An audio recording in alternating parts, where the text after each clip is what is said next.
আসসালামু আলাইকুম। তো আজকে আপনাদের দেখাবো যে আমাদের যে জায়গায় থাকি সে জায়গায় আসলে বাগানটা কেমন হয়েছে ওটা দেখাবো।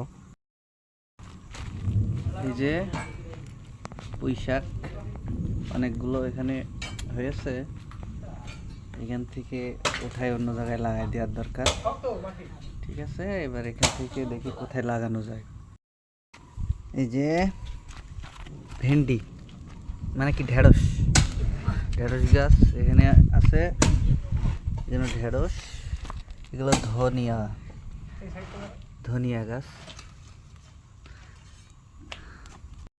সিম গাছ আছে, সিম অনেক খাওয়া হয়েছে, এখন গাছ পুরনো হয়ে গেছে, ছোট হয়ে গেছে।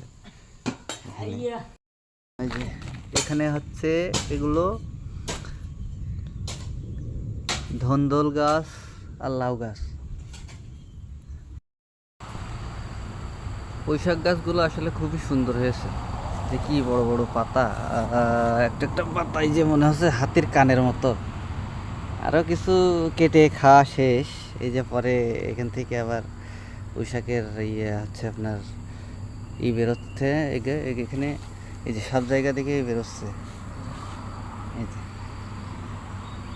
সব পাতা। এই পাতাটা অনেক বড় হয়েছে, নিচের এই পাতাটা খুবই বড়,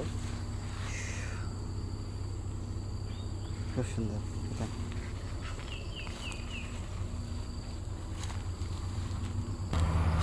তারপরে এখানে পুদিনা গাছ আছে দুইটা, নিজের হাতে লাগানো।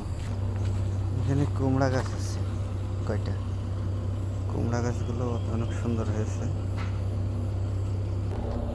সেই সাথে সাথে কিছু ঝালের চারা লাগানো হয়েছে।